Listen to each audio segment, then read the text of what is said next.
I went to enormous lengths to research the Jewish civilization video I'm about to release after this. I read something like 3,000 pages in a few-month period just to reach the threshold of knowledge in which I felt like I could write it. The way I write these videos is that I keep pushing until I hit an intuitive threshold in which I can explain the essence of that civilization in a sentence. There's a concept in the philosophy of alchemy in which after you study a certain topic, you gain enough mastery of it in order to control it. This was the origin of the philosophy of science, which has deep alchemical roots. I call this the master key, or the singular intuitive understanding of that thing's soul. People also call it the skeleton key, and I find for researching these videos, there's always some author who is better than every other author in that field combined. I wrote a list for each civilization video here, which book I found to be the skeleton key. The thing with Jewish civilization, first of all, is that much like India, I kept finding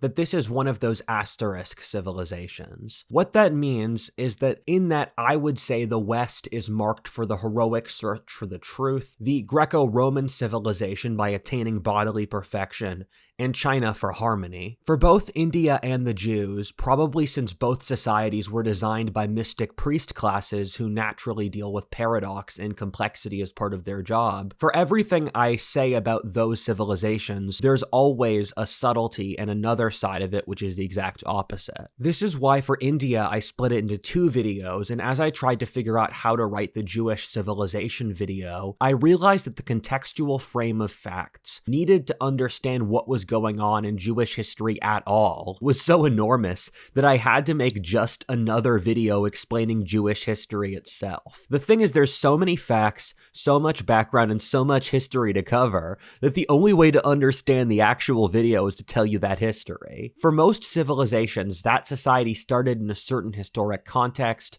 with a certain ethnic group and with a certain religion. The thing is that that was initially true for the Jews, but then what happened was that the Jews kept getting batted around the world. The story of the Jews reminds me of a great epic, how certain stories like Lord of the Rings, Ben-Hur, or the life of Napoleon by themselves cover countless lands, characters, and events over long periods of time. In some ways, those stories themselves become symbolic for their era of history, in that they offer a beautiful snapshot of the inner character of certain places and times with the people who faced it. One of the most blackpilling things I've learned from talking to both dozens of Ivy League people my age, political pundits on both the right and left, and even a lot of professors, is that no one reads a fucking book today. If I can read 70 or so books a year, you can read 10. I will take a moment of silence now to shame you into reading more. The worst part of this is that people don't even have a contextual frame of what happened in a specific moment of history. Thus, they say the stupidest stuff. In the next few months, I'm going to make a video talking about if the current revisionist narrative on World War II is accurate, and that's something I stumbled to into that video as well. That if you read literally any book on World War II, a lot of this stuff is demonstratively and obviously false. However, no one reads a fucking book anymore. I apologize if this comes across as rude and condescending, but this is one of those topics that feels like I'm yelling at kids with power tools who are trying to tear the house down. When people talk with the Jews, they all have some narrative, and they won't let you talk for a sentence before the irrationality seeps out. The way I deal with this is by telling all of you to go to hell, and telling you what I think the truth is. We spend too much time trying to please others today and have good optics, and so I won't. This is just a video going through the context and facts of Jewish history.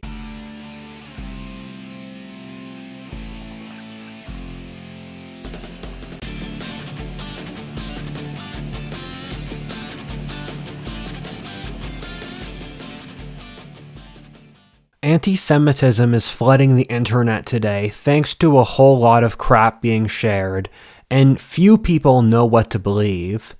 Thankfully, Ground News helps me sort out what everyone is saying to find the truth. Ground News isn't a news outlet, it's an app and website that pulls in related coverage from thousands of news sources so you can see how the same story is being covered across the political spectrum. Every story comes with a breakdown of each source's political bias and ownership, so you can see how these factors affect how they frame the news. For example, let's look at Israel's decision to fire Air Force reservists who don't agree with the war. The left, ever critical of Israel, has several news outlets covering this, while the right has hardly touched it at all. Ultimately, the US is much more preoccupied with internal matters to keep track of what could have major implications for the conflict in Palestine. I really enjoyed their blind spot feed, where you'll find more stories one side is totally ignoring. News like this can really change the outcome of elections and the trajectory of this country, but only if we're aware of it. Go to ground.news/whatif or scan my QR code on screen to see what else the mainstream media isn't showing you. My viewers save 40% on the same plan I use for unlimited access to all their features.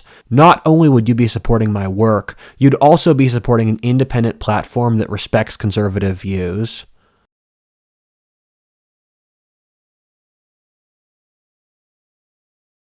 Part 1, Genesis. For a lot of the early Jewish history, we have basically no other sources, and thus indirectly the Bible ends up becoming one of our best sources. The Jews emerged in the rubble of the dying and degenerate Bronze Age world. Watch my incredible second podcast, History 102, if you're interested in hearing more about the Bronze Age, early Israel, or that time period of history. The thing is that the Bronze Age itself is a poorly recorded society in general, with the only records coming from the wealthiest merchants, kings, and priests. The Jews were irrelevant desert tribes, so we only even barely have any Egyptian records of them at all. The Egyptians were the only major civilization which cared about the Jews, so that means practically nothing's written on the topic. Secondly, that the Jews emerged from the Dark Age period, which came after the fall of the Bronze Age, which had even worse records. The Bronze Age went through its own equivalent to the fall of Rome called the Bronze Age Collapse, in which most of the civilization in the greater Middle East was destroyed in a matter of 20 years for complex reasons I explain in this text wall. What this means is that since there's so little written, we kinda have to rely on the biblical record up to a certain point, which isn't that bad since the Bible itself isn't that implausible once you get past the symbolic myths and stuff like Genesis. People of Bible derangement and get obsessive over disproving or proving it, well, I stand by the law of chill vibes, a term I've invented for you should maintain calm unless forced not to. According to the Bible, the Jews started out in Uruk in Mesopotamia, the oldest civilization in the world. Mesopotamian civilization was already in decline, with the horrible degeneracies and stupidities that decadence entails. Abraham supposedly lived around 2000 BC, and from genetic analysis, we know there was a person at that time and place who is a shared Y chromosome from those who claim descent from Abraham. So, we've proven the existence of Abraham genetically. I explain this more in the video I'm about to release on Jewish civilization, but the Jews were a sort of breakaway from the dying civilizations of the Fertile Crescent region. I've compared them to the Mormons before, or a strongly cohesive, highly strange religious group that moved out into the desert to avoid the old society. The first records we have of a group that could be the Jews were the Hapiru, or an Egyptian term for a class of bandits who lived on Egypt's frontier with modern Israel. They started out as a social class, and then over time fused into being an ethnic identity. This fits with the biblical narrative in which the Jews muddled around the desert fringes of the Fertile Crescent, ranging from Iraq west to modern Israel, and then ending up in Egypt. Part 2. Exodus. According to the Jewish records, the Jews lived in the Egyptian frontier region as a subjugated nation, which doesn't seem implausible at all, given Egypt at this point was a multicultural society with a lot of conquered minorities. According to the Bible, the Jews moved into Egypt to escape famine in the Levant, something which did historically really happen in that era, given Egypt was the region's granary, while the Jewish historian Josephus says that the Jews migrated in under the Semitic Hyksos conquerors of Egypt. Both theories are plausible, but the short answer is that we don't know. The current historiography thinks that the Jews then left Egypt and migrated to Israel before the Bronze Age collapse, which I think is completely insane due to Egypt's complete military dominance of the entire region. What I think happened instead is that after the void in power that came with the Bronze Age collapse, the Jews left Egypt and invaded into modern Israel, then called Canaan. Lots of people today like to say that the book of Exodus is innately unrealistic, which I find silly given how frequent migrations and invasions were by the nomadic desert peoples, of which the Jews were one. This era constantly had barbarian migrations, with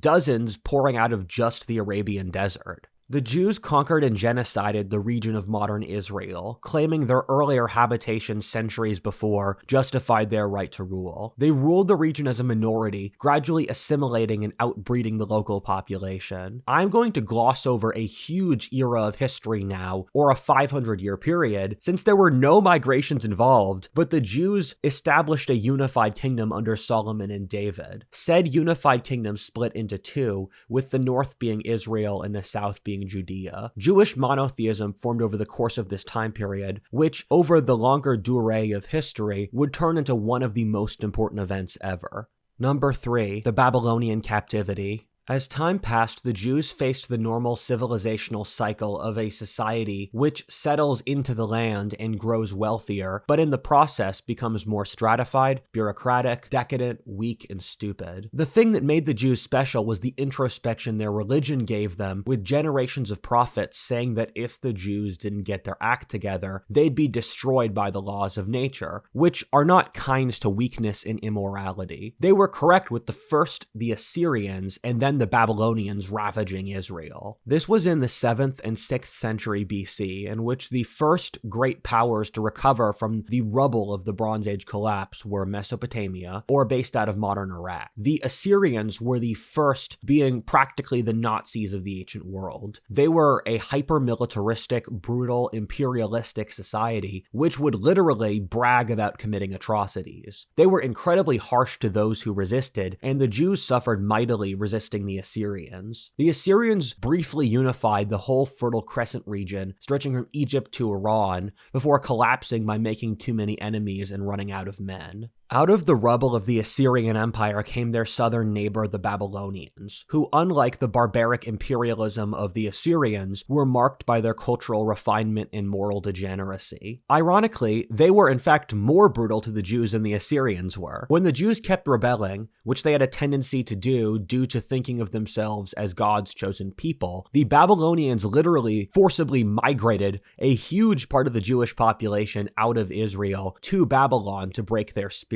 This was a common Babylonian practice, in which Babylon became a cosmopolitan global city filled with dozens of conquered nations. More Jews remained in Israel than Babylon, but those who went to Babylon were still a very large component, including most of the ruling class or nobility. The Babylonian captivity, lasting about a lifetime, was actually a profoundly seminal moment in the development of Jewish civilization. One of the Jews' best traits is that when they face suffering, they use it to improve and learn what they did wrong. For one, we see the codification of the Old Testament into the singular document it is today, since after the Babylonians destroyed the first temple, the Jews were forced to rely on the scripture in order to maintain their faith. The Jews also became purely monotheistic, or only believing in one god, removing any remnants of the old polytheism in order to avoid gods they shared with the Babylonians. The Jews were finally liberated by the Persian conquest of Babylon in the 6th century AD, in which Babylon was so degraded they opened the gates to the Persians willingly. The Persians were known as the most humane and enlightened rulers of the ancient world, and their emperor Cyrus was written in the Bible as one of the few Gentiles who got to be an honorary Jew.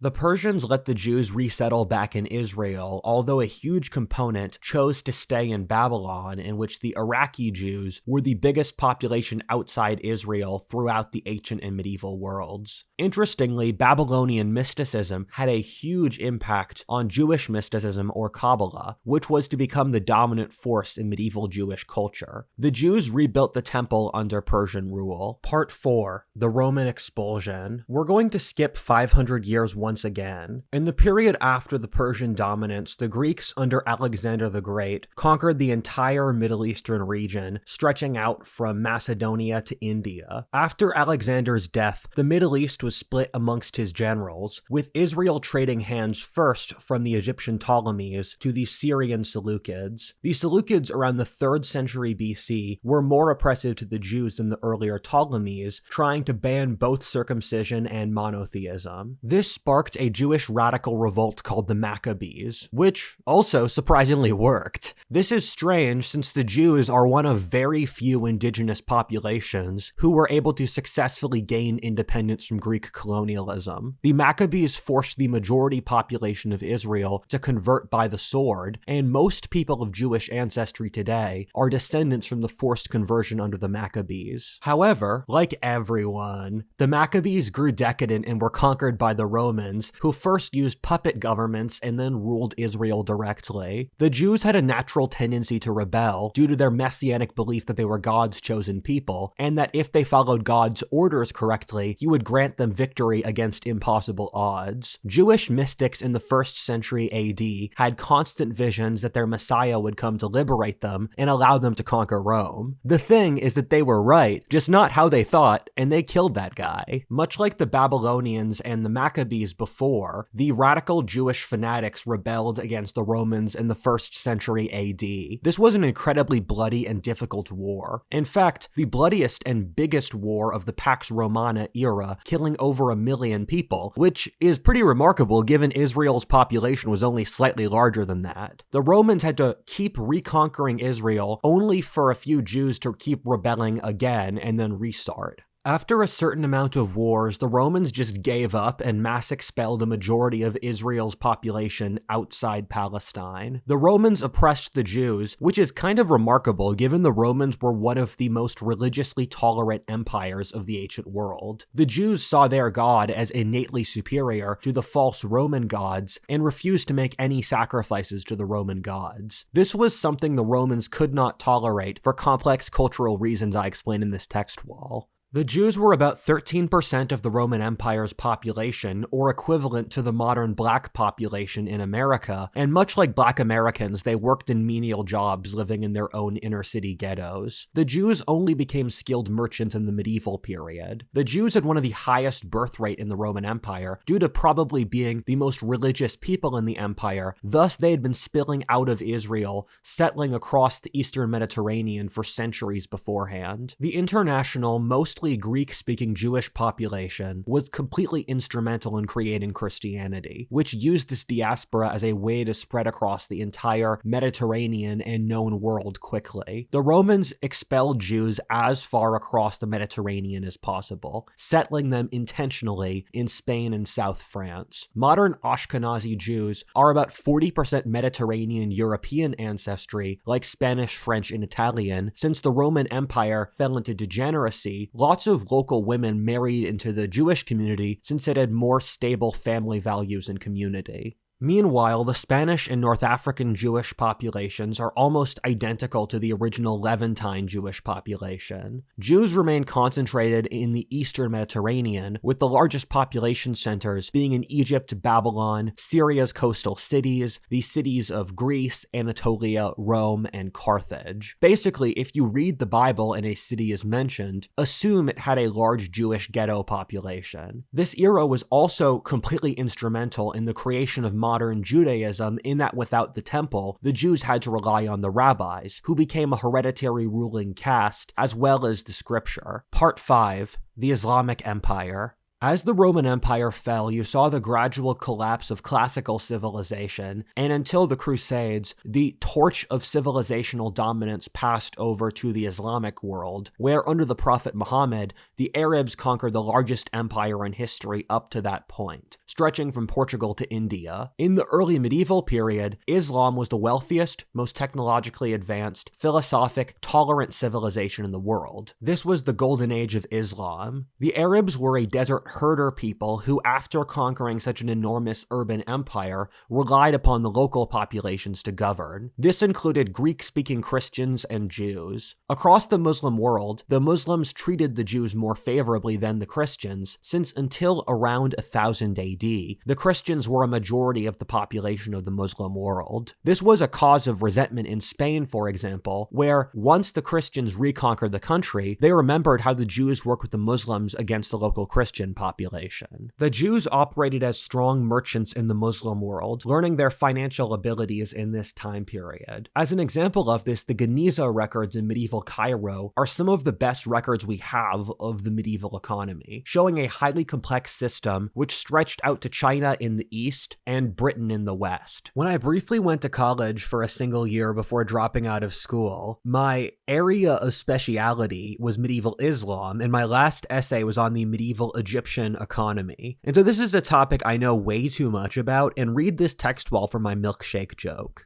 Islam actually drew enormous influence from Judaism early on, with the Prophet Muhammad being influenced by a large community of Arabian Jews nearby. Part of the reason for the current antipathy between Arabs and Jews is that they have much more in common than they'd like, with both being descendants of Abraham and both being closer to the other religiously than they are to Christianity. There was a mutual admiration and study between Jews and Muslims early on. Side fun fact, a Turkish tribe north of the Caucasus called the Khazars converted to Judaism in the early Middle Ages. Ironically, they had practically no relation to real Jews and made the decision as a way to avoid having to rely on either the Christian Byzantines or the Islamic Caliphate by picking a third religion. Modern Eastern European Jews have practically no Khazar genetic admixture, with the Khazars being practically wiped off the face of the earth, first by the Vikings, and then by fellow Turkic steppe barbarians. I feel like God throws in details like this to see if we even notice how weird they are. Then an event which I call the Islamic Dark Ages occurred, in which after the fall of the Abbasid Caliphate in the 10th century, the Islamic world went through their own event equivalent to the fall of Rome. The Islamic world saw barbarian invasions, social collapse, revolutions, religious wars, and over the course of centuries, Islam went from the most advanced place in the world to a primitive backwater. By the end of the medieval period, the Middle East had half the population it did at the start. In the late medieval period, the Muslim world became far less nice to the Jews. As the Muslim world lost confidence in its own superiority, it felt the need to take it out on both the Jews and Christians, where in the era around the Black Death, you saw mass genocides against both of those populations in the Middle East. The Ottoman Turks who came after, unifying most of the Muslim world in the early modern period, were actually quite tolerant to the Jews, in fact taking millions of Jews in after the Spanish expelled them in the 15th and 16th centuries. We have a letter from the Turkish Caliph mocking the King of Spain for expelling the Jews, saying he would soon grow much wealthier than the Spanish because of it. Even at the start of the 20th century, there was an enormous Jewish population in the Muslim world, although due to the Industrial Revolution, the population growth rate in Europe had far outstripped them numerically. I once went to a formerly entirely Spanish Jewish town, which was where the ruins of Troy are in modern Turkey. However, when nationalist governments took over the Islamic world in the aftermath of European colonialism, the Muslims forcibly expelled their Jewish populations, who afterwards fled to Israel. I find it incredibly unfair and shocking that in a Western world that has at different times been obsessed with Jewish discrimination, we've never held the Muslim world accountable for the mass expulsions of Jews which occurred within living memory. Part 6. Spain. There were Jews in Spain pretty early in the Roman period, due to Spain being one of the wealthiest and most important regions of the Roman Empire. When the empire fell, the Germanic barbarian Visigoths took over Spain. They were originally tolerant, but then became incredibly oppressive to the Jews as they tried to forge a unified Spanish identity to combine the many sub-ethnicities inside Hispania and regional cultures alongside molding together the local Roman population with the German conquerors. They used the Jews as a convenient scapegoat in this. This meant that when the Arabs conquered most of Spain, the Jews immediately cooperated with them, working for the Muslims as tax collectors and administrators against the majority Christian local population. The Muslims did discriminate against the Jews, but less so than the Christians. The idea that Muslim Spain was some kind of tolerant multicultural state is a lie. Over the course of the medieval period, the small barbarian kingdoms which survived in the mountains of North Spain were able to reconquer the entire peninsula from the Muslims. The way to see this more so is as the North Spanish conquering and settling the alien south of Spain. In this process, however, the Spanish made a series of poor decisions that permanently hobbled Spain over its history. The local Muslims and Jews were more advanced commercially and culturally than the North Spanish Christians. Thus, as the Christians tried to colonize the south, they would purposely dispossess advanced Muslim farmers from the countryside and hurt the commercialized economy, which was Muslim and Jewish coded. The Spanish purposely retarded their own economic and social development for this reason, which is why Spain, and by extension Latin America, have struggled so much with science, the Industrial Revolution, and free thought, which kept the Hispanic cultural region in a medieval level of development for centuries past when the rest of Western Europe moved beyond it. The Spanish finally reconquered the final Muslim kingdom of Granada in 1492, or the same year as they discovered the New World. The Spanish government purposely prioritized unity and homogeneity over creativity, creating the Spanish Inquisition to keep track of the former Muslim and Jewish populations. The Inquisition was not as nearly bad as people make it out to be in sheer amount of people it killed, but it throttled the region's creativity in a very profound way. Over the course of the 15th and 16th centuries, the Spanish forcibly expelled the remaining Jews, most of whom went to the Turkish Empire, but some went north to the Netherlands or France. The Jews who converted did better than the Christians, which created a culture of suspicion and envy. The Spanish purity spiraled over having pure blood, even long after people had converted to Christianity. People like to say that this Spanish nation building allowed the vigor, which created the global spanning Spanish Empire, which at one point had colonies on every continent on Earth, imprinting itself from New Mexico to Patagonia. The thing is that's partly true, but many West European nations also had large colonial empires without the Inquisition, while at the same time, this throttled Spain's development as a society long term, which is why by the year 1700, the Spanish Empire was seen as a joke or the sick man of Europe, which other neighboring countries vied to divide up. In short terms, the Inquisition and the treatment of the Jews and the Muslims helped Spain unify as a country in the short term at the expense of practically their soul or ability to innovate in the long term. Part 7. Western Europe. In the year 1000 AD, most Jews lived within the Muslim world. However, there was a legacy population in the south of France, which stretched up the Rhone River to Dijon, then reaching the former Roman forts along the Rhine River. Starting around 1000, the great Asian civilization started to fossilize, while at the same time Europe started to experience an unprecedented millennium of excellence. As Western Europe developed, Jews migrated there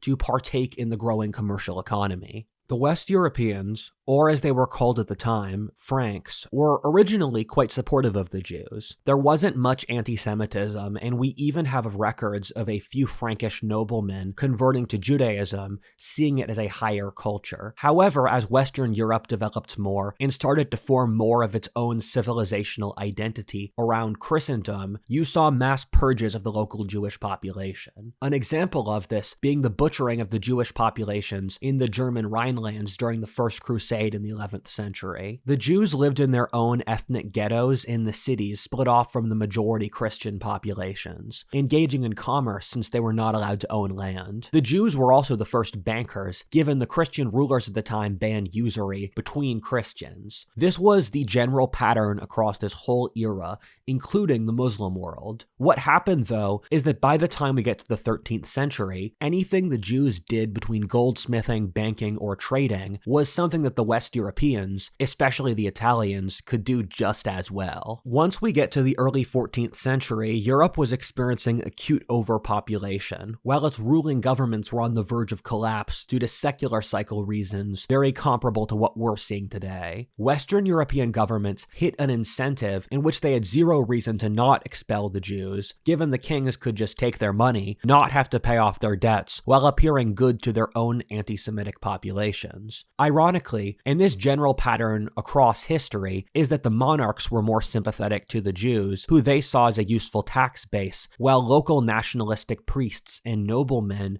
were anti-Semitic, partly as a way to increase their social status. Myths spread across Europe that the Jews ate children and cavorted with the devil. You saw the rise of directly humiliating anti-Semitic laws, including a city in Italy which forced Jews to run naked every year around a track and not get killed by a bull. As times got tough and the population became more anti-Semitic, every major government in Western Europe, whether England, France, or modern Germany, mass evicted the Jews in the early 14th century. Several locations, including Rome or Venice, kept Jewish ghettos walled off from the local population later. In fact, the word ghetto itself stems from the medieval Jewish Roman ghetto. The thing is that from the West European perspective, there was no reason to keep the Jews, since their own people could provide the same services without any of the costs of trusting an alien religious group. This meant that the Ashkenazi Jews experienced a huge genetic bottleneck in which most of them died and weren't able to make it to their new homes in Eastern Europe. The term Ashkenazi stems from Germany, in which most European Jews came from there originally. We see that in the genetics of Ashkenazi Jews, who have one of the smallest genetic pools of any population, due to this combined with no outbreeding once they reached Eastern Europe. Part 8. Eastern Europe. In the late medieval period, Jews settled across Eastern Europe to escape the expulsions from the West. Eastern Europe then bears very little resemblance to what it is today, in which rather than being a homogeneous declining statist culture, Eastern Europe was a sort of Wild West. In this time, Eastern Europe was actually a freer society than Western Europe, and Poland-Lithuania, where a majority of Jews in the world lived for a few centuries, was literally the most democratic country in the world. The governments of Eastern Europe willingly imported immigrants from elsewhere, including not just the Jews, but also Germans, Armenians, Greeks, and other groups. This was since the local Slavic population was largely primitive, and they used these as merchants or administrators. In Poland-Lithuania, which became more tyrannical over time, the Jews were used as tax collectors, bankers, and other unpopular jobs so that the ruling nobility could keep their hands clean as they oppressed the majority serf populations. Eastern Europe gradually settled into this oppressive serf society, and due to being the middlemen, the Jews were one of the wealthiest groups. This attracted enormous envy on the part of the majority Slavic populations, whom the Jews saw with contempt as stupid. The Jews lived in distinct ghettos in which they almost never interacted with the majority populations. These ghettos were functionally theocracies, in which every element of life was regulated by religious custom. Life in these ghettos was centuries behind those in Western Europe. This sense of mutual suspicion between the local populations and the Jewish migrants later boiled over into nasty discrimination for the Jews on the part of ruling governments, namely the Russian czars, who oppressed the Jews more so than any other regime in history. That is, accepting the obvious number one. As said before, Tsarist Russia was incredibly oppressive to the Jews, which, as the Russians gradually cannibalized Poland-Lithuania, they became the country with the most Jews in the world. Almost every element of a Jew's life was regulated, first by his religious authorities, and then secondarily by the state in Tsarist Russia, even in which the Russians said Jews could only live in certain regions, including the Pale in modern Western Ukraine where they were allowed to own land. The historian Paul Johnson has argued that a lot of the Jewish revolutionary spirit seen in the West stems from the oppression seen under the Tsars. Likewise, is it any surprise that the communist revolutionaries who tore down the Tsars were vastly disproportionately Jewish? Eastern Europe experienced overpopulation in the early 20th century, which culminated in the horrors of the World Wars. This also fits a pattern in which the region was experiencing the rise of enormous nationalism, in which the Jews were a convenient scapegoat. An ironic thing here is that the Industrial Revolution radically increased anti-Semitism, not diminishing it. The Jews saw very rapid population growth, which spilled into migration into Western Europe or the Americas as we'll talk about next. It also caused Jewish political radicalism, which made them distrusted by local nationalists, although many Jews did try very hard to assimilate and be loyal to their host countries. Both of the twin great totalitarians of Hitler and Stalin were vociferously anti-Semitic, since the Jews were a creative, international, mercantile people, which is the greatest nightmare of the conformist totalitarian regime. We all know how Hitler killed most of European Jewry in the Holocaust. I might make a video in the future going through the evidence if you folks are interested, but I mean, we have confessions from the Germans that the Holocaust happened, as well as detailed records of how and why they did it, including the train and murder facilities involved. The 20th century is absurdly well recorded. On top of this, we have Soviet and American records of finding these camps, which they recorded scrupulously to prove to future generations that the Holocaust happened. There are literally several million less Jews in the world today than there were a century ago for a reason, which is something that should be statistically impossible since the world has 5 times the total population it did a century ago. Eastern Europe went from the place in which a majority of the world's Jews lived to a place with practically no Jews today due to a combination of the Holocaust with migration to America or Israel. The local populations in the conquered German Reich's Eastern European possessions were largely not sympathetic to the Jews and cheered on their murders. Meanwhile, ironically, although Soviet communism was in many ways founded by Jews on a vastly disproportionate basis, they themselves got butchered by the thugs who concentrated the power. Stalinist Russia became incredibly anti-Semitic as time passed. Stalin started to persecute the Jews, and before his death even planned to genocide the Jewish population, in the same way the Soviets genocided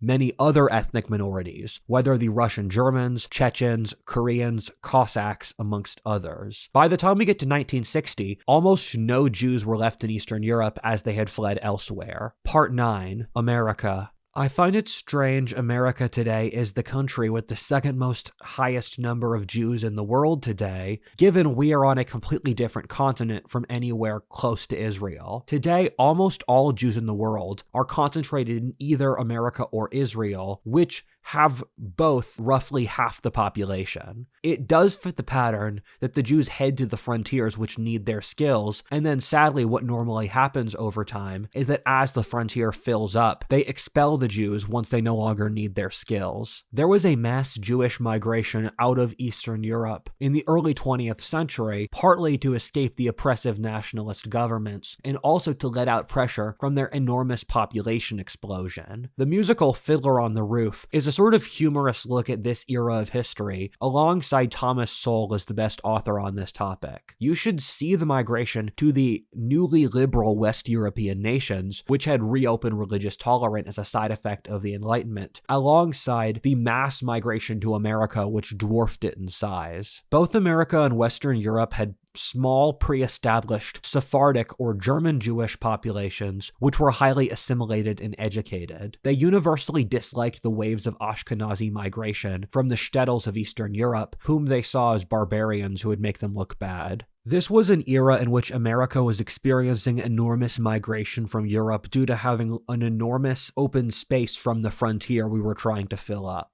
The Jews were one of the smaller groups in this migration, being dwarfed by migrants from Germany, Italy, Britain, or Ireland. The Jews could migrate due to the rise of steamships and railroads, which had radically lowered the cost of travel, opening up America to settlement from regions besides the northwest of Europe. The Jews settled almost entirely in the American Northeast, especially concentrating around New York City. Today, Jews are around 1% of America's population and peaked a little bit above 2%, so they're tiny by any standard. Later on, Jews migrated across America with a settlement in Chicago, but Jews also seemed to be attracted to warm weather and Latins for some reason, concentrating in Los Angeles and Miami. Jews in America tend to concentrate in several small areas, with most regions of America having practically no Jews. Most American Jews became very culturally liberal, effectively surrendering the Jewish religion and becoming part of the progressive monoculture. If you meet most American Jews today, their identity is more so being leftist and modernist than Jewish per se, although much like other groups of white Americans who have assimilated, and I say this as an anthropologist, there are still significant distinguishing cultural features. The Jews started out almost universally poor, working menial jobs much like the Italian or Irish immigrants in the American Northeast at the time. However, due to a social structure stemming back millennia in which their ruling class of rabbis based their power off education, the Jews put an inordinate focus on education the second they were able to. Much like East Asians, this played very heavily in their favor, in that with the World Wars, America switched to a society in which the ruling class were chosen by college degree. Although the colleges originally discriminated against the Jews became vastly disproportionate in America's top schools, a process which occurred around the time of World War II. The Jews were able to rise to many of the top of America's preeminent industries, whether the media, banking, and others. It is true that the Jews are vastly disproportionate in elite positions for their population size, which is partly due to skills they've spent thousands of years cultivating, as well as, frankly, nepotism, which Anglo-American culture has an aversion to. Keep in mind that it's pretty normal for small-driven minorities to rise to the top of industries. In America, we've seen this before with the Quakers dominating the Industrial Revolution and early banking, Yankees on higher education, or Greeks having a stranglehold on the restaurant business. Look to Southeast Asia,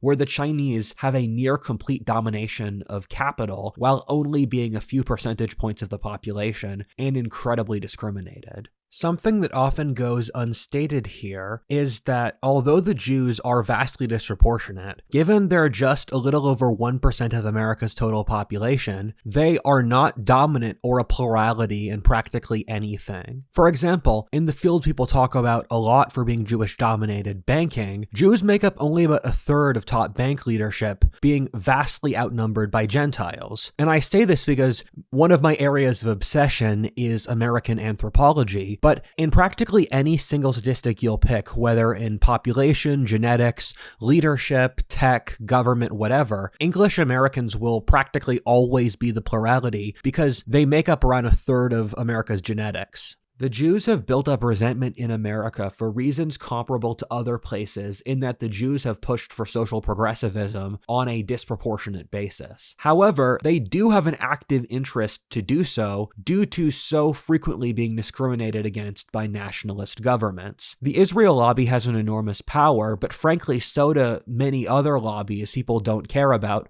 which are also throttling America, whether the medical industry, real estate, Saudi Arabia, or China. Jewish value structures work differently than Western, which creates complications I'm going to explain in the next video I'm releasing. However, it's important to realize that the Jews are disproportionate in practically everything, including the far right. So you shouldn't see a clear line from just Jewish culture to leftism. Number 10, Israel. With the rise of nationalism at the start of the 20th century, which impacted the Jewish nation as much as any other, there was this desire, both on the part of Jews and the local populations, for the Jews to self-assort into their own nation in order to avoid the complications related to their long history of diaspora living in foreign lands. Ironically, Zionists frequently worked with anti-Semites since they often have convergent interests. It's similar to how the Black Panthers and the KKK have worked together before because they both support segregation. Napoleon once said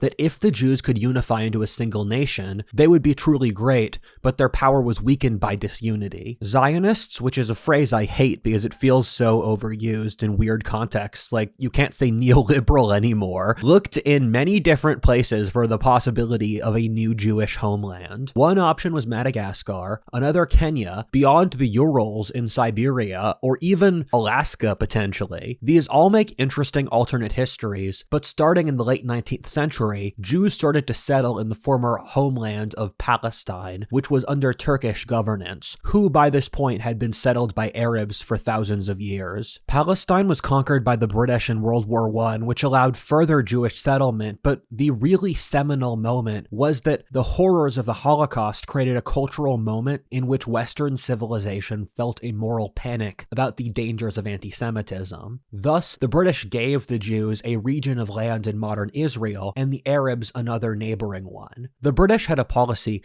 of giving former colonies purposely absurd borders to keep them weak, and the borders between these two were torturous. This then erupted into a series of wars lasting from the 40s to the 70s. The neighboring Arab countries aided the Palestinians and were quite sympathetic to them. This makes their defeat even more embarrassing in that each time the Jews were able to defeat the Arabs outnumbered on a vast military basis, taking on countries of vastly larger size like Egypt. The Jews proved then that they weren't just a nation of shopkeepers, but had masculine virility. This has provoked an international controversy about whether the Jews or Palestinians deserve the land. I don't really care, since this isn't my problem. The only justice on this earth comes from the end of a sword, and believing anything else is silly and delusional. The borders of the world are colored red with blood, and to ignore that is to ignore life. Life is a brutal Darwinistic jungle where the strong crush the weak. Hey man, I don't make up the rules, I'm just here to tell you the truth. We got to conquer the Native Americans and take their land, so the Jews also get right of conquest. Easy, next. If the Palestinians retake their land,